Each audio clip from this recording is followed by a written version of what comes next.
In a continuing litany of allegations of sexual misconduct against St. Vincent and the Grenadines Prime Minister Ralph Gonsalves comes a new development.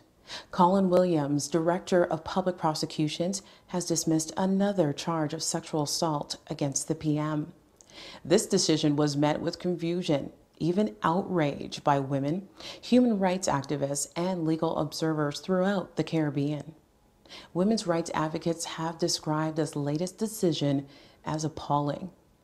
With me now is Margaret Parsons, one of the victims of Prime Minister Gonsalves' alleged assault, and it was Ms. Parsons' case that the DPP has dismissed.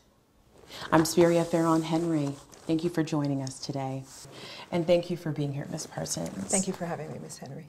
So tell us a little bit about yourself. Who is Margaret Parsons? Well, I'm a human rights lawyer. I live in Toronto. I'm originally from the Caribbean. I'm very actively involved in my community as well as on human rights issues, not just domestically, but internationally as well. Okay, and how is it that you came to know Prime Minister Gonsalves? I was introduced to him by my family's lawyer, Mr. Samuel Comijong. For Christmas, I was in St. Vincent because my parents are originally from there. So I was, they were embarking on revisions of, or reviewing their constitution. I thought it would have been a very good idea to try to entrench human rights, the protection of women, and other vulnerable groups into the, similar to our Charter of Rights and Freedom here in Canada. Okay, what do you know about the Prime Minister? Anything at all? At that time, no, I didn't know anything about him. I didn't know what his political views were. I didn't know what, I didn't know his age. I didn't know, barely knew what he looked like. I'd never met him. I knew absolutely nothing. So I went in to meet him on a very clean slate, being very objective, hoping. Also, the one thing I did know was that he was a lawyer. So, Ms. Parsons, tell us how the exchange was with the Prime Minister. How was it when you first met him? It was a very, very disturbing experience. I went in there, as I said, hoping that I would be having a discussion with a Prime Minister, a man of his stature, thinking I would be having an exchange with another lawyer, another professional, and before I knew it, I was being sexually assaulted by Prime Minister Gonsalves. I was very, very taken aback, very, very shocked by his behavior, his undignified behavior for a man of his profession, but also in the office that he was holding, a very high-ranking office in his country, that he would behave in such a way. So, Margaret, can you describe in detail exactly what happened that day with the Prime Minister? Sure. After sitting in his office, in the reception area of his office, I was invited in. I sat down. He was behind his desk, and I sat in front of his desk. He took a few phone calls, I think one from his wife and one from colleagues, friends, I don't know who they were. So we started talking. I started expressing my idea about the promotion of human rights in the country. Then he came around the desk and he held my hand and sort of gesturing to stand up. So I thought, because there was a long sort of boardroom table near the window, so I thought maybe we're going over and it would have been more, he felt more suitable to have the discussion at that table. And it was at that point he started to grab at my breast and tried to kiss me. And I said, Mr. Prime Minister, can you please stop? He then started to say, oh, you women are so irresistible, you're so, beautiful. And I said, I'm not here for any of this, please stop. I asked him repeatedly to stop. He then went on to say, don't resist, you'll enjoy it. And at that point, I had to push him away very hard and run out of his office. It's so difficult to understand how you're first meeting someone and they're attacking you. I'm sure for you, you still question that to this day. How did it come to pass? Like, was there anyone around? Did he just walk into the room and see you and then, I don't understand. I didn't see it coming. I was so shocked at his behavior. So I can't even begin to fathom what could have triggered. I know just looking at him, and further to that, what I've heard, that he is a sexual predator, that he is, I think he has an illness that he needs to address. He's in complete denial. Was there any, I have to ask, did he actually go further, as in like ripping your clothes or physically bruising you or leaving you with any physical scars? There were no physical scars. He kept trying to put his hand down my dress, the top of my dress, and kept grabbing, you know, at my bosom, and I kept, you know, so there was a bit of a struggle because I wasn't going to stand by idly and watch this man, you know, treat me in this very undignified way, and trample over my dignity, one as a human being, but more so as a woman. And it's your claim that he assaulted you sexually? Absolutely. I did nothing to provoke or it in any way. In fact, I remember how I was dressed. I was wearing a long dress. It wasn't low cut or anything like that. It wasn't revealing in any way. So I didn't do it because I went dressed professionally, thinking I was having a meeting with a professional and someone who respected his office. So I don't think, regardless of how I was dressed, even if I was wearing a nun's garb, that I think that the kind of man that he is, having a woman behind closed doors in his office, that he would have behaved that way. I think that that is just his modus operandi. That is just the way he conducts himself in this very undignified, uncivilized way. And regardless of how I was dressed, but I wasn't dressed in any way provocative or suggested. I went in there to have a plain and simple discussion about promoting human rights in St. Vincent and throughout the Caribbean. So, Margaret, is there any way that you could have mistaken this? Could you have misinterpreted what he was trying to do or say to you? Absolutely not. Even today, when I still think about it, I get angry, I get enraged, and the feelings of fear, of confusion, of frustration, they still emerge. I think women know when their beings or when their bodies are being attacked, when there's a threat. And I am absolutely not mistaken. In fact, I've never encountered anything like this as a woman before. So I am absolutely not mistaken in terms of, and it wasn't even subtle. His behavior was straight out. It was an attack on me. And so he wasn't in any way subtle. And I don't think that he probably even knows how to be subtle. But regardless, no, I'm not mistaking any cues, mistaking his intention.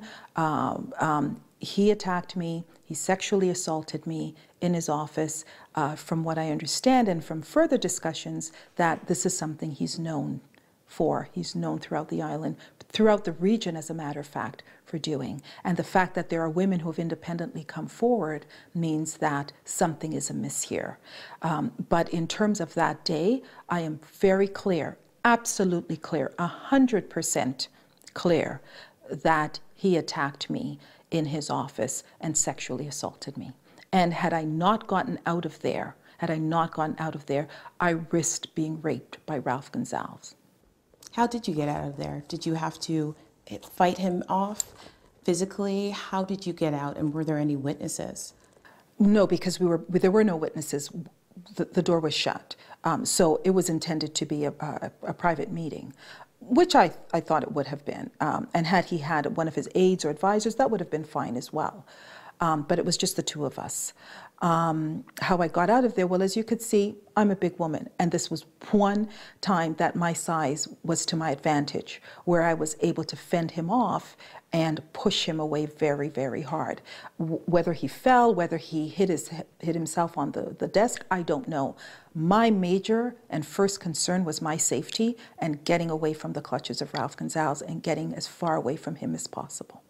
What do you say to those who say, this is a case of men being men? You wore something provocative, or you're a beautiful woman.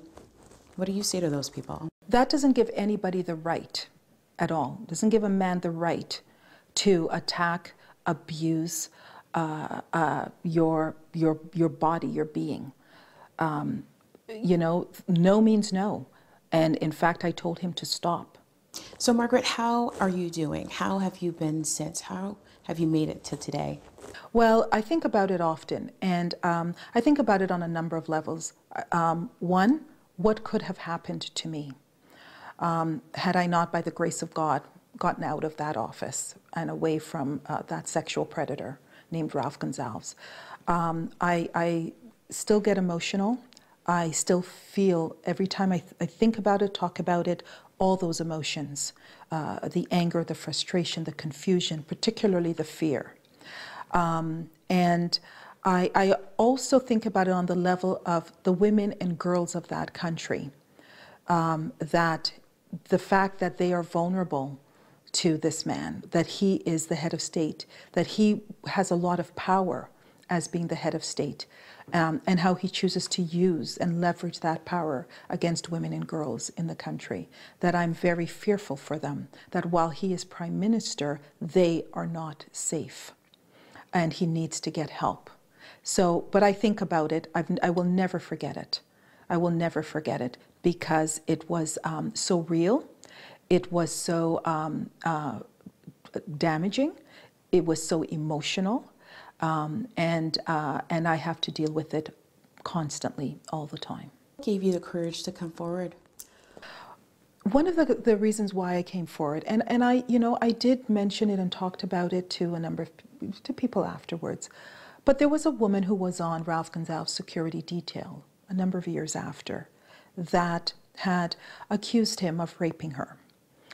And I was very concerned because no one in the country was believing her, that she didn't have a lot of support, that she was being ridiculed. And I thought it was very important that somebody else say, no, he is capable of this, that this allegation needs to be investigated. So I was talking again to Mr. Kamijian, our family lawyer, and I mentioned it to him. And I said, you know, you remember what I told you he did to me in his office? And he said, yes, I do. And I thought about it when this woman came forward. And he introduced me to Kay Backus, who was the lawyer, one of the lawyers representing the victim. And I thought that I had to stand with her. I had to come forward. Even if I were to say he attempted or he attempted to rape me or tried to do this to me in his office, and to tell my story. So this woman, the fact that she had the courage to come forward, gave me the courage as well to come forward, because a lot of victims of sexual harassment, sexual abuse, sexual assault, and rape, they suffer in silence because they feel that they wouldn't be believed. They feel that no one will take them seriously. And so I've really felt that I needed to stand up in support of her and to let her know that she wasn't alone, she was not the only victim, and that at least there were other people that believed her. Margaret, how has it been for you since? What are the lasting repercussions of an experience like this? You can never forget an experience like this. It lives with you forever, and it will live with me forever. Because I felt so vulnerable. I was, the way in which I felt violated. This sort of violation can never go away.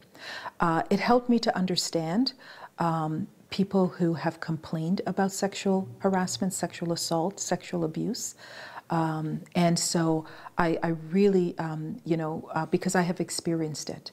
But it has this lasting impact. When I think about it, and I continue to think about it to this day, the anger, the fear, first of all, the fear just comes back immediately.